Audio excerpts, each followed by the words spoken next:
에스더 이때를 위한 준비. 오늘 26번째. 이제 8장이 끝나고 9장이 조금 되고 10장은 몇 절이 되지 않기 때문에 우리가 코로나 기간 하면 여러분이 에스더 말씀 가지고 이때를 위하여 나는 무엇을 준비하였는지, 또 우리는 무엇을 지금 준비하고 있는지 떠오르는 그 추억이 우리 가운데 생생하게 있을 것입니다.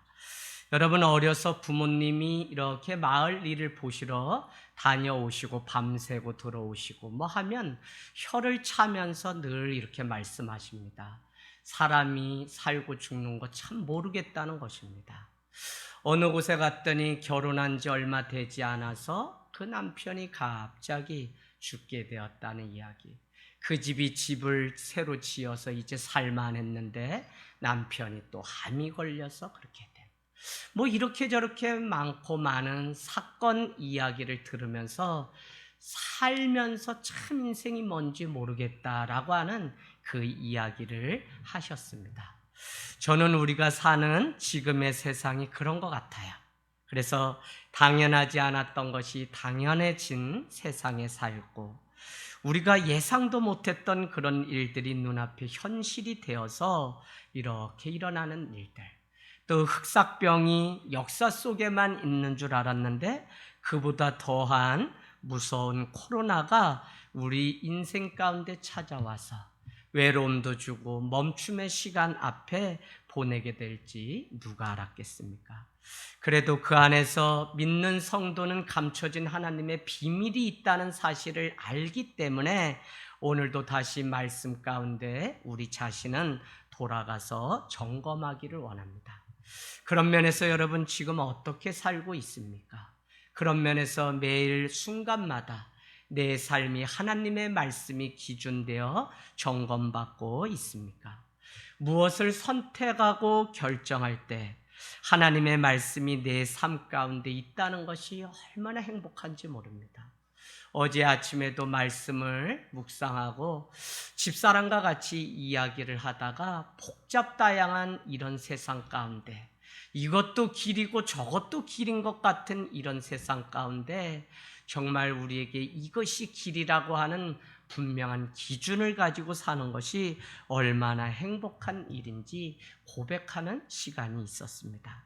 여러분, 말씀이 기준되어서 순종하기 위해서 우리는 포기하고 손해를 볼지라도 기준이 있기 때문에 그 기준 때문에 행한 나의 선택에 대해서 후회하거나 염려하지 않는 우리의 삶이 어느 때보다도 필요합니다. 정답 없는 세상에 우리가 살아간다고 다들 말을 합니다. 그럼에도 불구하고 세상이 정해놓은 그 기준에 우리의 몸을 싣고 그 배를 타면 급류에 떠내려가게 되는 일들을 보게 됩니다. 어려서 한여름이 되면 강원도니까 꼭 장마가 찾아옵니다. 그러면 이 주천강 건너가면 학교가 있는데 그 울타리에 선생님이 빨리 건너와야 수업을 한다고 오라고 하고, 일부 아이들은 흙다리가 떠내려가면 한 달간 학교를 안 갈 수 있기 때문에 안 가려고 몸부림쳐요. 그러다 일부 아이들은 건너가려고 마음먹으면 금세 흙다리가 물에 떠내려가게 됩니다. 그래도 마음을 버리지 못하고 미련이 있게 되면 배탁거리라고 하는 그곳에 가서 이렇게 쇠줄로 메어놓은 그 놋배를 타고서 가야 됩니다. 한 번은 얼마나 그 급류가 셌는지 몇 명이 배 타고 건너가자라고 배를 탔지만 그 놋줄이 끊어져서 주천강 영월까지 있는데 배에 몸을 싣고 어디로 가는지 모르는 그 수천 킬로 되는 배에 끌려갔던 3, 4학년 시절이 생각납니다. 학교를 가고 오고 하는 많은 길들이 있었는데 그때마다 어떤 길로 갈까를 늘 선택하면서 자랐던 것이 제 인생이고, 더 빨리 갈 수 있는 길 없나 하고 개척했던 것이 또 제 인생. 그래서 오늘 새로운 길을 내기 위해서 개척하는 것이 제 삶의 중요한 이 및 자본이 되었다는 것입니다. 여러분, 남이 건너가고 흙다리를 이용해서 건너가야 될 때 배를 타고 건너가려고 하는 순간의 그 결정 때문에 목숨을 잃어버릴 뻔한 여러 번의 그 과정들이 있었습니다. 저는 점점 기준이 희미해지면 이와 같이 세상이 시키는 대로 움직이는 방식대로 똑같이 살아가는 우리의 삶이 된다는 것입니다. 그래서 성도는 말씀이 기준이 되어서 분명한 기준 가지고 날마다 살아갈 때 오늘 에스더와 모르드게와 그 백성의 운명이 바뀌었던 것처럼 말씀만이 우리의 삶을 다시 바꾸는 역사가 있는 줄로 믿습니다. 그래서 여러분 한번 적어놔 보시면, 성도는 날마다 주의 말씀으로 나 자신을 진단하고 영적인 처방전을 가지고 살지 않으면 세상 기준 없이 그냥 그렇게 떠도는 인생으로 전락하게 된다는 것입니다. 보기보다 세상이라고 하는 이 급류가 엄청 셉니다. 그렇기 때문에 우리는 아직 끝나지 않은 이 싸움 가운데 주님이 오시는 그날까지 남은 자가 되기 위하여 피투성이가 되는 그 싸움을 살아내야 된다고요. 여러분 한번 말씀 볼까요? 성경은 에스겔서 16장 6절, 에스겔서 구약 16장 6절, 유다의 멸망을 말씀하시면서 죄악으로 가증한 그 예루살렘을 향해 이렇게 말씀하십니다. 에스겔서 16장 6절, 하나님이 너희의 곁으로 지나갈 때 너희가 피투성이가 되어서 발짓하는 것을 내가 보았다.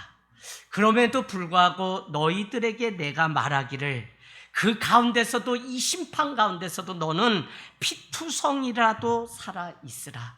다시 내가 너에게 말하는데 너는 피투성이로 살지라도 살아있으라고 하는 이 권면을 해주는 것입니다. 그만큼 하나님의 구원을 이루고 하나님의 구원을 맛보기까지 얼마나 어려운 환난과 고통이 있는지 우리에게 가르쳐줍니다. 저는 우리에게 당면한 그 환난은 전쟁과 기근과 같은 이런 것이 아니라 세상이 추구하는 그 문화 속에 우리 자신이 잠식되어 그것이 옳은지 그른지 모르고 따라가는 그것이 가장 큰 우리 삶 가운데 위기라는 생각을 해보게 됩니다. 오늘도 예배를 통해서 말씀이 기준되어서 말씀으로 진단하고 영적인 처방전으로 내 삶을 날마다 한 발 한 발 걸어가는 은혜가 있기를 원합니다. 교회 밴드 안에 한 800개의 조회수가 나온 5분 대화라는 것이 있습니다. 제가 이렇게 올리는 것은 한국교회가 잃어버린 것에 대한 자각을 이 변방에서 중심부를 향하여 울리기 위해서, 그 중에 하나가 회심한 그리스도인인가에 대한 질문을 우리는 해야 됩니다. 한국교회는 많은 집회를 하고 많은 말씀 뒤에 회개하실 분 손 드십시오라고 하는 그 회개는 이례적이고 단회적입니다. 그래서 우리는 한번 울고 손을 들고 주님 앞에 내가 다시는 죄를 짓지 않겠다고 한 것으로 내 삶이 마치 다 승리한 구원의 티켓을 얻은 것처럼 착각하고 살아가는데, 세상은 우리를 향하여 왜 빛과 소금이 되지 않냐고 우리의 삶의 문제에 태클을 걸어요. 여러분, 내 삶이 왜 복잡합니까?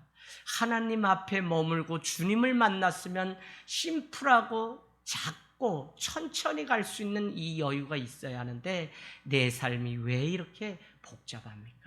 컨버전이라고 하는 회개라고, 회심이라고 하는 것은 내가 하나님 앞에 회개해야지라고 하는 그런 차원이 아니라, 카이루스의 하나님이 어느 날 다메섹 도상에서 바울을 만나 주심으로 인해서 그 인생이 변화되었던 것처럼 하나님은 지금도 우리 삶에 계속적으로 점진적으로 변화될 기회를 주시기 때문에 성도는 날마다 예수 그리스도를 닮아가는 회심의 과정이 반드시 있어야 돼요.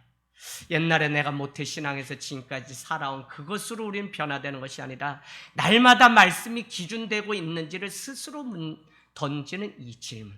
그래서 제가 5분 대화에 사도 바울이 선교사가 되기까지 하루아침에 그가 그리스도인이 된 것이 아니라 3가지의 놀라운 회심의 과정이 있었다. 첫 번째, 그는 자기의 인생을 송두리째 빼앗아간 유대교를 향하여 적개심과 공격심이 있었는데 예수를 믿고 나니까 그들을 어떻게 해요?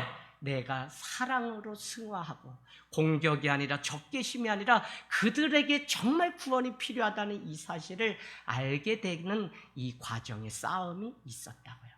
두 번째는 그는 새로운 공동체와의 갈등이 반드시 있었을 겁니다. 회당에서 예배하던 그런 문화가 아니에요. 가치관과 구원관이 유대교와 기독교는 완전히 다릅니다.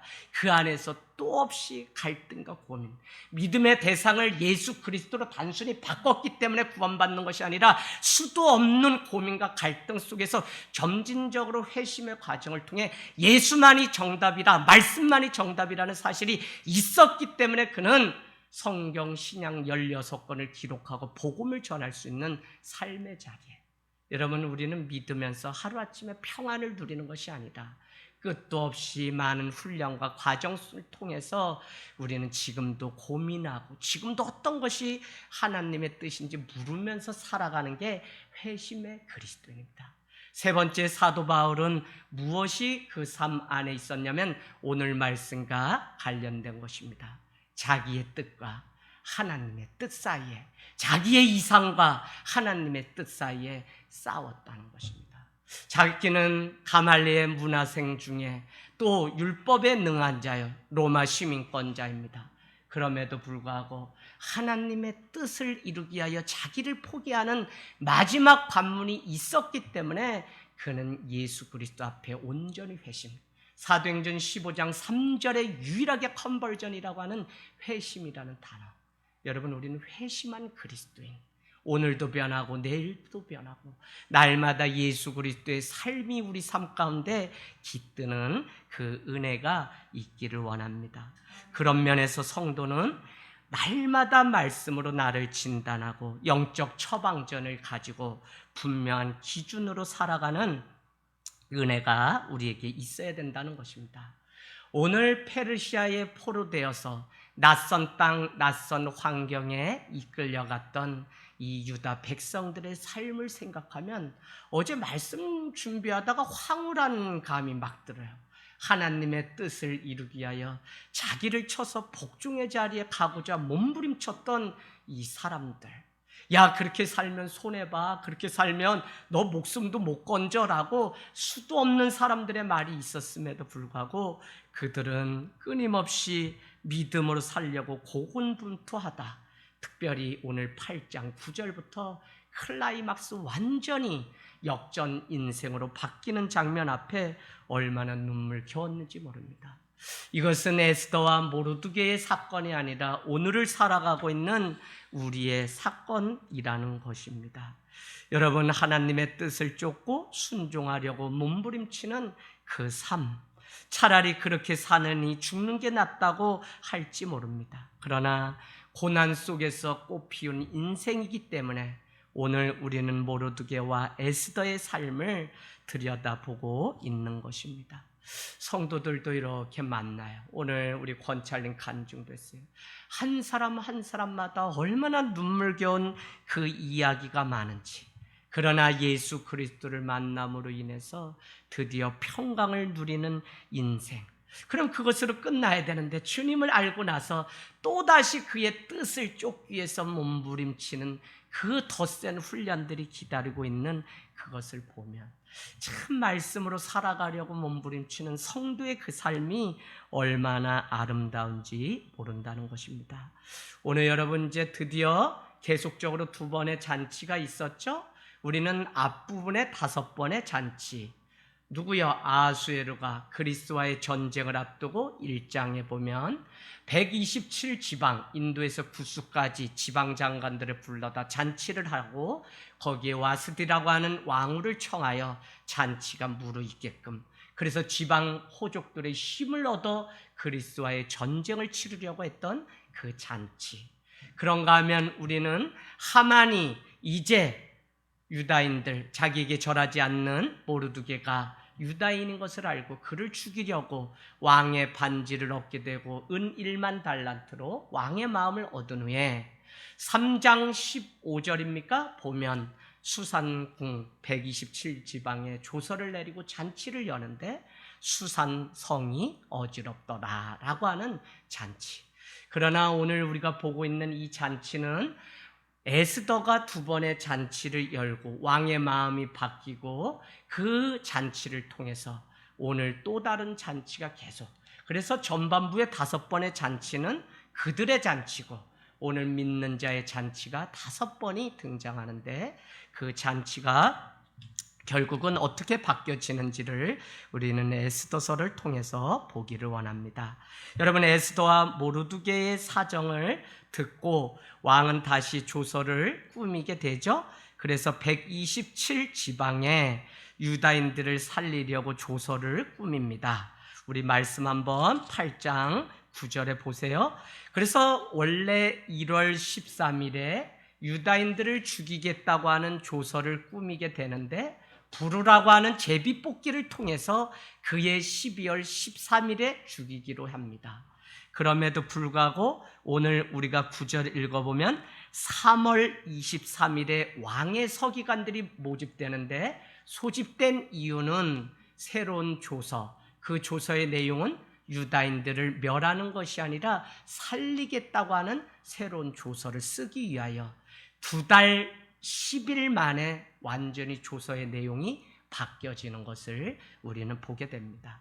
그 2달하고 10일 동안 에스더와 모르드게가 했던 것은 하나님, 왕이신 그 하나님 앞에 잔치를 여는 것입니다. 물론 이곳에서는 아하수에로의 왕으로 상정되어 있지만 끊임없이 우리는 왕이신 하나님 앞에 예배함으로 당신의 운명들이 바뀌어지는 것을 우리는 보게 됩니다.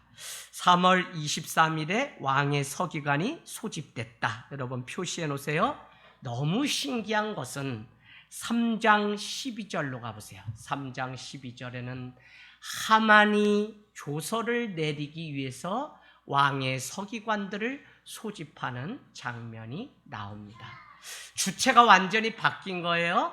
앞에 3장에는 하만이 이 일을 꾸몄다면 오늘 8장 9절에는 모르드게가 왕의 서기관들을 소집하게 됩니다. 그런가 하면 3장 12절에서 13절에는 유다인 남녀노소를 막론하고 그들을 진멸하고 재산을 탈취하라고 하는 4가지의 동사가 등장하는데 오늘 8장 9절에서 11절에는 무슨 내용이냐면 유다인을 공격하는 자들을 가만히 두지 말고 성에 모여서 너희들은 그들을 오히려 도륙하고 그들의 재산을 탈취해도 좋다고 하는 조서의 내용으로 완전히 바뀌게 됩니다. 여러분, 그들은 계속적으로 어려움이 있을 때마다 백성과 또 에스더는 죽으면 죽으리라의 신앙으로 금식, 겸손의 옷을 입고 왕 앞에 나갔으며 왕이 이 소원을 듣고 하만이 50규빗이 되는 장대에 매달려 죽었음에도 불구하고 자기 백성이 죽음 가운데 놓여있는 이 조서가 철회되지 않은 것을 알고 어떻게 해요? 에스더는 다시 한번 왕 앞에 돌아가게 됩니다. 그래서 왕 앞에 엎드려서 그에게 자기의 사정들을 이야기하고 조서가 내려졌는데 이것이 철회되지 않으면 내 민족은 죽게 됩니다라고 하는 간청을 드리는 것을 우리는 볼 수 있어요. 그래서 우리 인생의 운명이 바뀌어지기까지는 오늘 2달하고 10일 만에 완전히 127지방에 내려졌던 조서는 다 아무것도 아니고 말을 탄 왕의 궁궐에서 준말을 타고 쏜살같이 가서 급하게 하나님의 백성들을 살려내려고 하는 하나님의 계획 전략이 펼쳐지는 것을 우리는 볼 수 있습니다. 여러분 9절 보세요. 127지방 인도에서 구수까지 유다인과 대신과 지방관과 관원에게 새 조서를 내리는데 좋은 기쁜 소식은 무엇이냐면 각 지방의 문자와 각 민족의 언어로 쓰되 유다인에 표시해 놓으십시오. 유다인의 문자와 언어로도 기록해서 유다인들을 살리려고 하는 이 조서를 내리게 됩니다. 수상궁에 살던 자들은 조서의 내용을 듣고 두려움과 공포에 빠졌던 3장 15절에 준해서 8장 15절에서 17절은 드디어 잔치 중에 최고의 잔치가 열리는 것을, 아까는 조서의 내용 때문에 두려워했다면 지금은 조서의 내용 때문에 큰 잔치가 열리는 것을 보면 정말 우리의 인생이, 우리의 운명이 왕이신 하나님을 아련하고 그분을 만날 때 얼마든지 바뀐다는 사실. 그래서 오늘 포기하지 않고 말씀이 기준돼서 다시 말씀 앞에 진검승부의 칼을 빼서 주님 앞에 살아내야 되는 때가 바로 지금이라는 사실입니다. 여러분, 하나님은 믿는 자를 살려내기 위해서 얼마나 긴박하고 급박하게 당신의 일을 펼치신지 모릅니다. 저 산도 막을 수 없고 저 바다도 막을 수 없습니다. 주의 복음을 전하기 위해 욥바라고 하는, 오늘날로 말하면 지중해라고 하는 항구를 통해서 사도 바울과 의사 누가는 복음을 전하고 사도행전을 기록했던 것을 보면 저 출렁이는 광풍도 우리의 하나님의 일을 막을 수 없고 하나님의 구원의 계획은 지금 계속적으로, 그래서 믿는 자가 먼저 깨어서 이 놀라운 계획을 보고 하나님 앞에 매달려 기도하면 그가 강원도에 있던 인도에 있던 어디에 있던 하나님의 역사하심은 계속적으로 이루어지는 줄로 믿습니다. 10절 귓박하게, 되게 귓박하게 왕의 명의를 받고 조서를 쓰는데 거기에 왕이 모르드게에게 주었던 반지로 인을 치게 됩니다. 그리고는 왕의 부하들 중에 역졸을 택하는데 역졸들을 여러 고을로 보낼 때 그냥 보낸 것이 아니라 왕궁에서 말을 잘 타는, 준말을 타는 자들을 불러서 그들의 각 언어로 쓰여진, 10절 끝에 보세요. 준말을 타고 들어가게 되고 11절에는 왕이 여러 고을로 이들을 파송해서 보내게 되었다는 것입니다.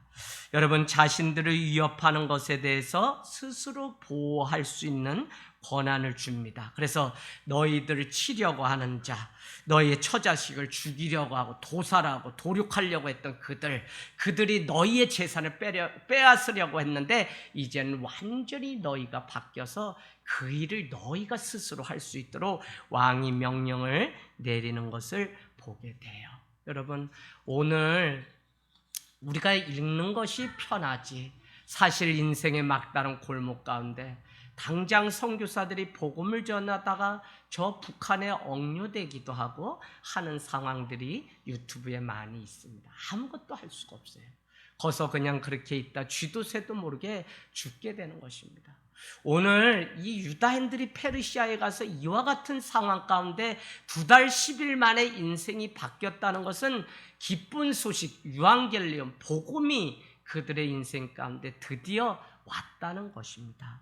여러분, 오늘 당신의 일을 하기 위해서 하나님의 방식은 신분을 업그레이드 시킵니다.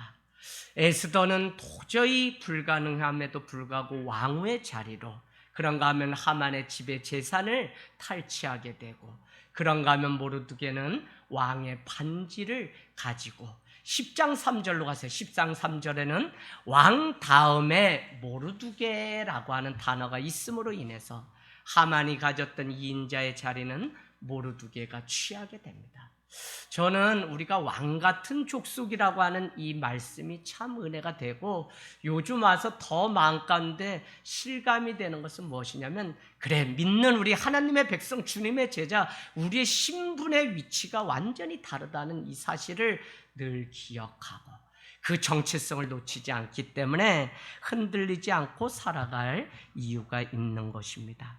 8장 8절에는 분명히 반지를 통해 모든 재량권을 모르드게에게 주었습니다. 마치 이사야 60장 22절에 그 작은 자가 1000을 이루고 1000명을 이루겠고, 약한 자가 어떻게 한다고요? 약한 자가 때가 되면 강국을 이룰 것이라고 하는 이사야서 60장 22절. 이사야서 32장 8절은 우리에게 뭐라고 얘기하냐면, 존귀한 자는 존귀한 일을 계획하나니 그는 항상 존귀한 일에 서리라. 여러분, 우리의 신분이라고 하는 것은 존귀한 자, 존귀한 일, 존귀한 계획을 이루는 사람이기 때문에 오늘 유다인들이 포로로 잡혀갔어요.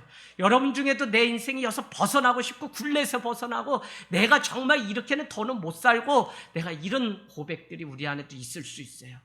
그럼에도 불구하고 이 일은 얼마 남지 않았고 이 굴레에서 벗어나는 그 일은 하나님이 우리의 신분을 변화시키고 상승시키면서 우리의 인생을 바꿔 가신다는 것입니다. 9장으로 한번 건너뛰어 볼까요? 12절 표시해 놓으세요. 15절, 16절. 여러분, 그날 수산에 이틀 동안에 조서와 반대되는 일이 있는데 오늘 믿는 유다인들을 진멸하지 말라고 했음에도 불구하고 학자들의 말대로 하만의 졸개들은 유다인들을 죽이려고 했습니다. 때마침 아하수에르는 조서에 너희들을 도륙하고 죽이려고 하는 자를 너희가 오히려 그렇게 하며 그들의 재산을 취하라고 조서의 내용에 했기 때문에 유다인들은 모여 있었어요. 왕의 명령이기 때문에 모이지 않아도 다 따를 줄 알았는데 오늘 9장 12절, 15절, 16절을 통해서 남자 장정만 800명 그 페르시아 사람들 아마 하만의 졸개들이겠죠? 죽음을 당하게 됩니다.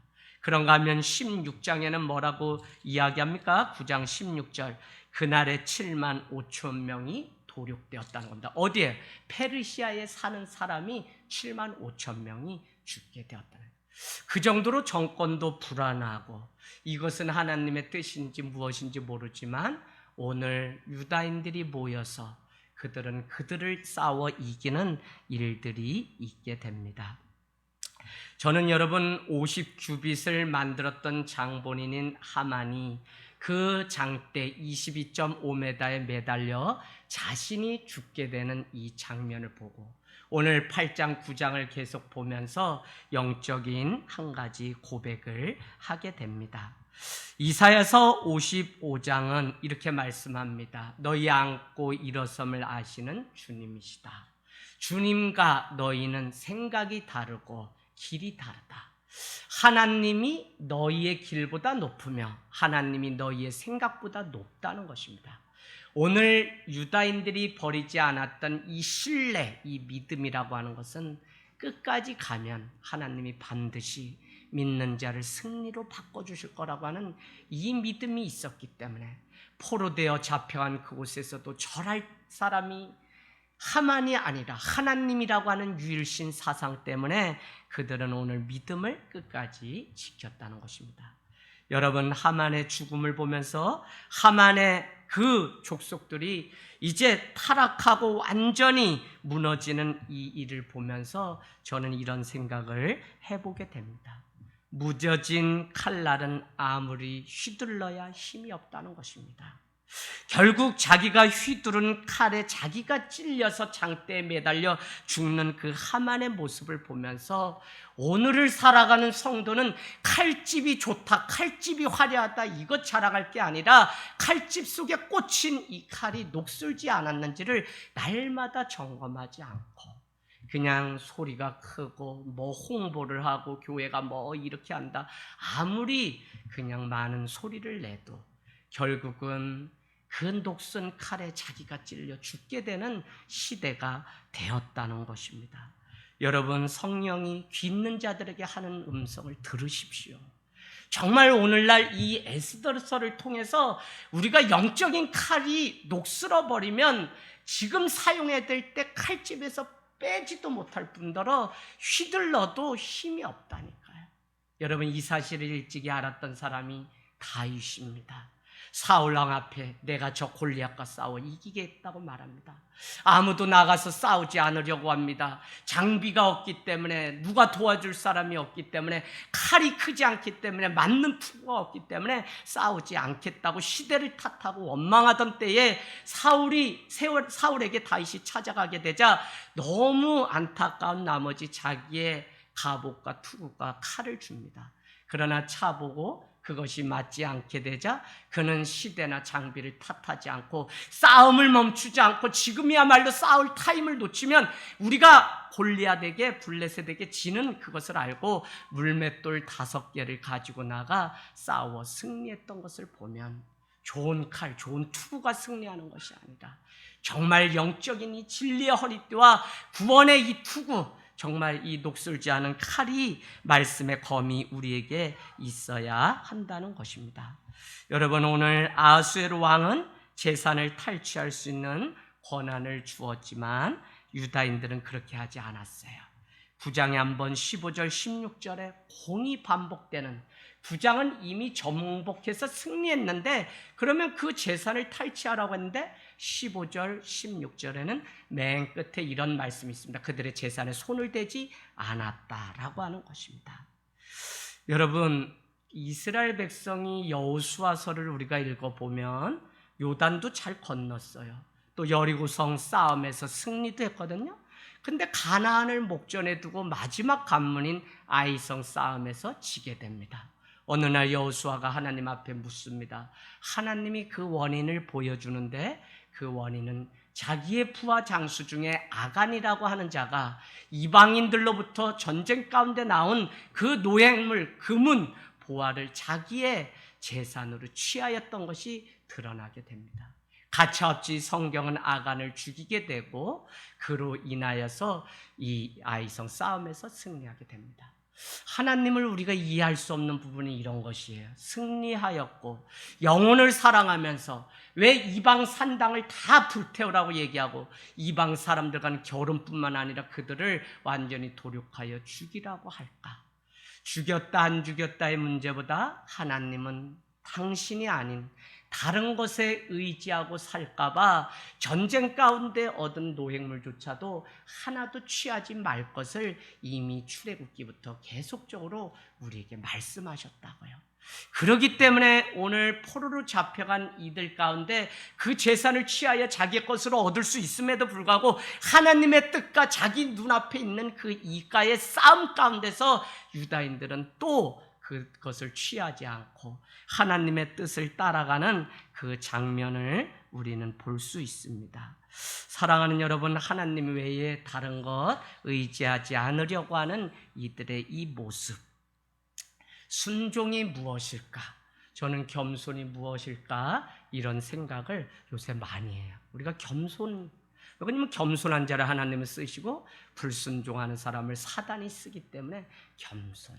순종하는 게 뭘까? 순종이 점점 그냥 군대에서도 이제는 통용되지 않는 말이 됐는데 순종이 뭘까? 그럼에도 불구하고 자기를 부인하고 날마다 순종함으로 가야 되는데 순종이 뭘까? 저는 정직하게 살아가는 삶이라고 요즘 생각이 듭니다. 말씀이 기준되어서 말씀대로 살아가면 오늘 손해를 봐요. 그 재산을 취할 수 있는데 취할 수도 없어요. 그럼에도 불구하고 말씀이기 때문에 손해를 보고 정직하게 살아갈 수 있는 이것이 겸손이고 순종이다. 정직하지 않으면 절대 위선으로 속일 수는 있어요. 그러나 겸손이 아니라 그것은 내 불순종의 모습입니다. 오늘 여러분, 그냥 하나님의 말씀대로 살아갔던 그들 안에 인생이 바뀌어지는데 15절에 볼까요? 수산궁이 완전히 바뀌게 됩니다. 수산성 15절 표시해 놓으세요. 수산성이 즐거이 부르며 기뻐하는 잔치로 바뀌게 됩니다. 저는 제 인생의 날마다 줄 축제 예배, 축제였으면 좋겠어요. 제가 지난주에 우리 후보생들에게 가서 교육을 하는데 안식의 개념 중에 마르바 던이라고 하는 안식의 책을 쓴 영성신학자가 이 안식이라고 하는 것은 먼저 시싱이라고 하는 그침, 일을 그치고 생각을 그치고 다 그침이라는 의미가 있고 인브레싱, 받아들임이라고 하는 것, 새로운 것을 이제 충전돼서 받아들이는 게 안식이다. 근데 마지막에 뭐가 있냐면 피스팅이라고 하는 향연이라는 단어가 너무 좋았어요.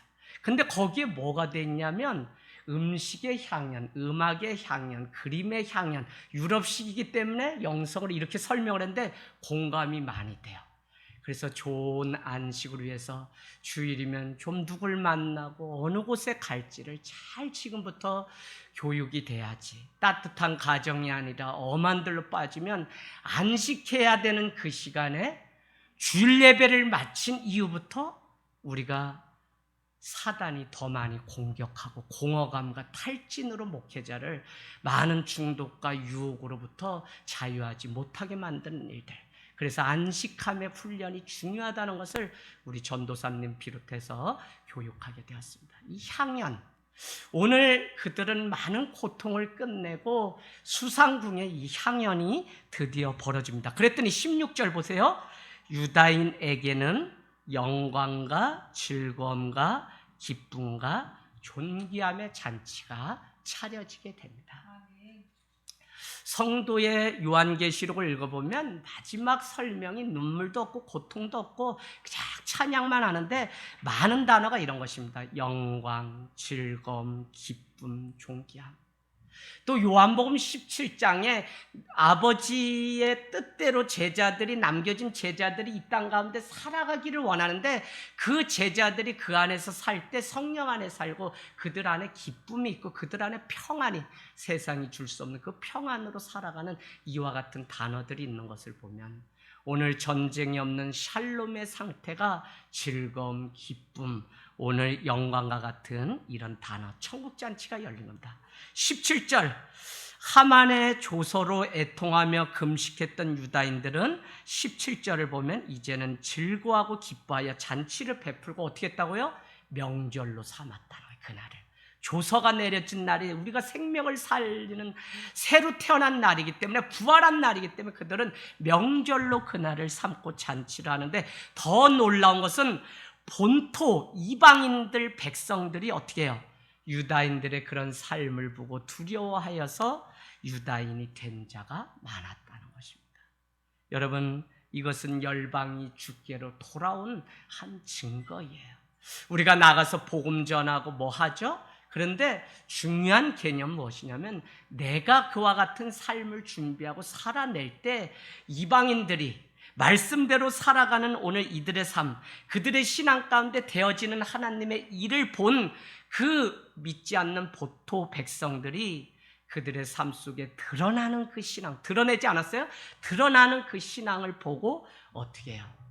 예수를 믿겠다고 작정했다는 것입니다. 저는 하늘땅교회 홈페이지 보면 스몰 바 스트롱 처치, 작지만 강한 교회, 다른 말로 영향력으로 남는 교회가 작지만 강한 교회다. 그래서 하늘땅교회는 그냥 뭐 숫자가 많고 적음의 문제가 아니라 영향력으로 남는 교회. 그러려면 오늘 이와 같이 우리가 잔치를 열고 힘들고 어렵고 눈물 가운데 살아갈 때도 기쁨의 잔치를 우리가 쉬지 않고 하게 되면 많은 자들이 이것을 보고 주께로 돌아오는 일들이 분명히 있어요. 여러분, 전도 어렵지 않아요. 내가 은혜 가운데, 내가 은혜로 살아가는 삶이 무엇인지 드러나기 시작하면 온다니까요. 지난주에 우리 집사님 가정이, 목사님 이제 기도해 주세요, 부모님이 교회를 이곳으로 용인해서 오시려고 준비하고 있어요. 야, 여기가 어딘데 뭔데 뭘 그 집 앞에 다니시면 되지. 그러나 저는 잘 모르겠어요. 자녀가 우리 교회 좋다고 막 얘기해서도 아니고 어쨌거나 평안을 누리며 기쁨 가운데 살아가는 뭔가 다른 그 삶을 보고, 그렇다면 내가 너희 교회 따라가마 라고 하지 않았을까. 할렐루야. 아멘. 여러분, 바로 말을 해서 되는 것이 아니라 우리가 살아가는 삶의 모습을 보고 세상은 주께로 돌아오는 일이 있다는 것입니다. 아멘. 오늘 말씀의 결론은 이런 것입니다. 어떻게 오늘 이 잔치가 가능했을까? 첫 번째는 모였다는 것입니다. 모였다. 여러분, 위기 앞에서도 이스라엘 이 유다인들은 모였습니다. 금식하기 위해서 에스더도 사흘 동안 금식하지만 그 백성들도, 또 왕궁 앞에서 붉은 베옷을 입고 애걸하며 통곡하는 그 모르드게의 소식이 백성들에게 들렸을 때 그들은 가만히 있지 않고 또 모여서 그들도 기도했을 것입니다. 모이다라고 하는 단어는 여러분, 칼이라고 하는 히브리어입니다. 칼은 신약의 에클레시아라고 하는 교회라는 단어로 바뀌게 됩니다. 칼은 원래 정치적인 문제 때문에 모이다라고 하는 의미가 있었다고요.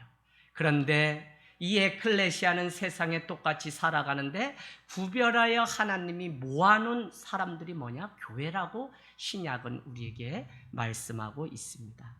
여러분, 어려운 가운데도 이 사람들은 모였습니다. 그날이 가까움을 더할수록 모이기를 피하는 어떤 사람들의 습관이 아니라 사랑과 진실함으로 모였습니다.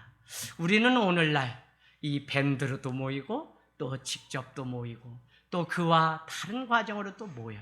그래서 어쨌거나 모이고자 하는 한마음 한뜻 한 소망이 우리 가운데 있으면 오늘 잔치는 계속 우리를 지켜내는 힘이 된다는 것입니다. 여러분, 오늘 말씀 통해서 저는 지금이야말로 영적 싸움 가운데 있는 시대라는 것을 분명히 보게 됩니다. 무엇이냐면 표면적으로는 코로나가 병리적인 전염병의 문제일지 모르지만 영적으로는 그것에 휘말리지 않고 교회와 성도가 싸움 가운데 승리하는 이 현장 가운데 우리가 놓여 있다고요. 여러분, 영적인 싸움이라고 하는 것은 예수님도 십자가를 지는 그 순간까지 영적인 싸움을 한 것을 보면 주님이 다시 오셔서 구원의 문에 들어가기까지 우리는 날마다 영적인 싸움을 포기하지 않고 가야 되는 자라는 사실입니다. 어떻게 보면 육적으로는 다 멈춰야 돼요.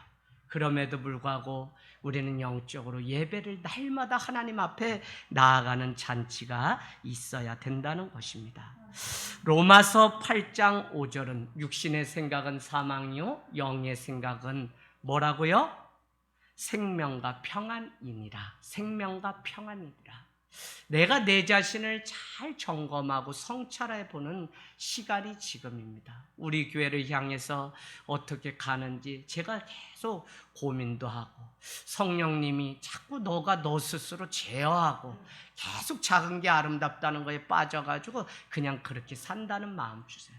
그렇다 해서 내가 큰 교회 하겠다는 게 아니라 성령님의 일하심을 제한하지 말고 힘있게 복음을 전할 것을 저에게 자꾸 마음 주세요. 그래서 여러분, 정말 교회를 위해서 2022년 위해서 여러분이 같이 기도해 주세요. 그래서 영의 생각은 생명과 평안이고 육의 생각은 사망인데 육의 생각 사망이 되기까지는 염려와 근심과 죄 가운데 빠지기 때문에 죄의 싹인 사망에 가는 거예요. 여러분, 이것이 얼마나 무서운 건지 모릅니다.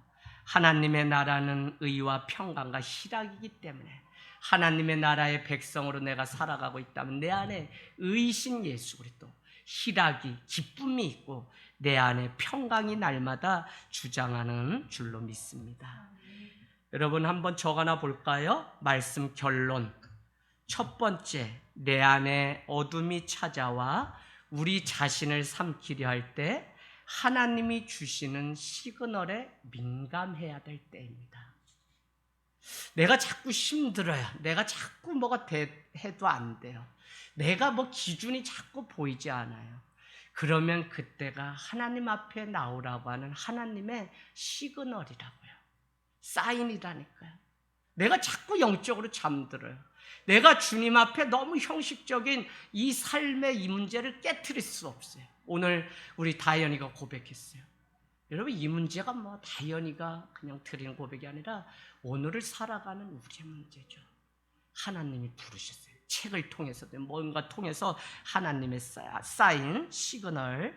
그렇게 되면 다윗과 같이 춤을 추고 옷을 벗고 하나님 앞에 잔치를 여는 일들이 있게 됩니다. 두 번째, 계속해서 사단은 우리를 지켜주겠다며 우리의 팔과 다리를 꽁꽁 묶어버립니다.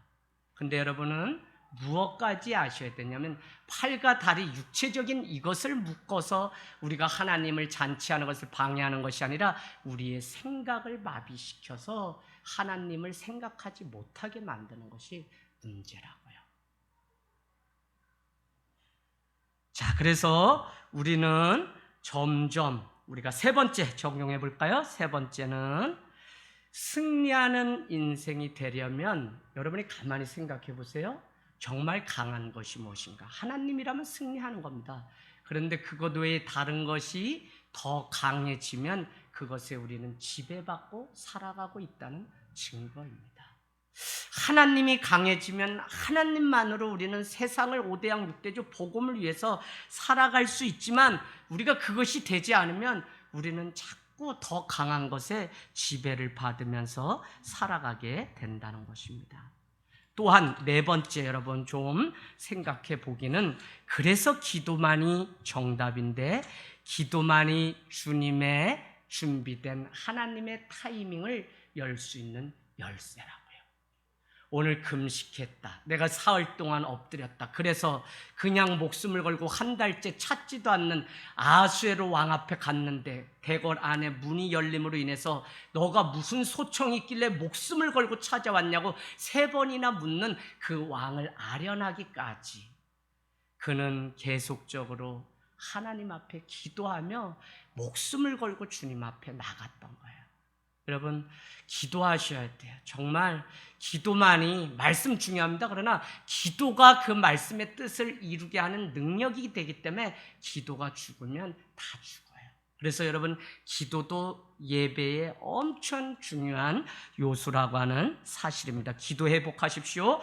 결국 여러분, 거룩한 삶을 지켜내는 자는 기도의 자리로 날마다 나갑니다. 5번째, 앞이 보이지 않을 때 오히려 하나님 앞에 나와야 하는데, 무슨 얘기냐? 하나님이 내 삶에서 멀게만 느껴진다면 다른 데서 문제를 찾지 말고 말씀으로부터 멀어진 자기 자신을 보셔야 돼요.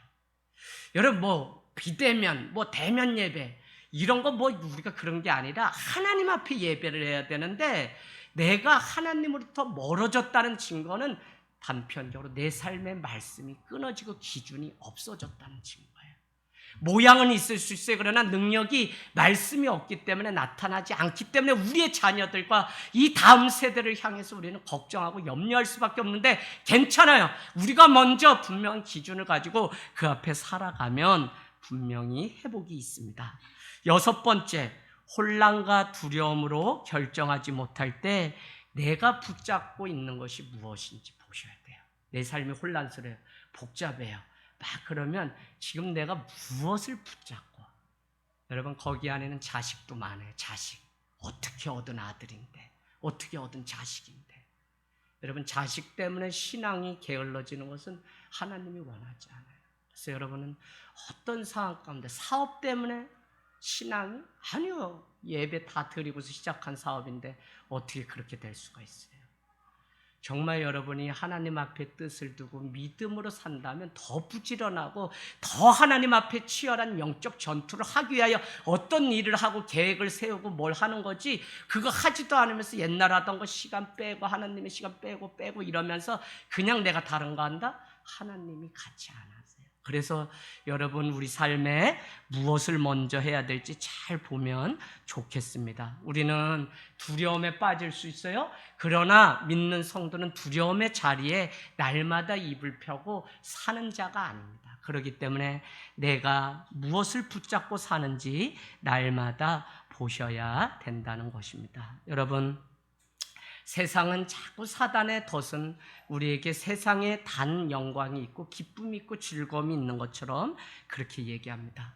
그때 여러분은 7번째, 믿음으로 선포하는 일을 날마다 하십시오. 믿음으로 선포하라고. 뭐냐면 여러분의 입술이 여러분의 삶을, 믿음의 고백이 여러분의 삶을, 오늘 에스더가 죽으면 죽으리라 했던 그것 때문에 다시 생명을 얻는 역사로 바뀌었던 것처럼, 왜 내 삶에 어려움이 있고 위기가 있고 다 끊어지고 답답한데 기도도 안 하고 예배도 안 하고 어떻게 하시겠냐는 거예요. 저는 이 시대를 보면서 기독교인들이 다 죽고 정말 회개도 하고 찬양도 하고 헌금도 많이 했을지 몰라도 회개한 한 사람으로서 지성적 회심을 한 사람들이 없기 때문에 그냥 세상 급류 따라 막 오고 가고만 바쁘지, 지금이야말로 영적으로 무엇을 해야 되는지 교회가 다 놓쳐버렸다니까요. 그래서 코로나가 끝나면 무엇을 해야 될지 준비를 못하고 있기 때문에 그 뒤가 더, 포스트 코로나가 더 문제라고.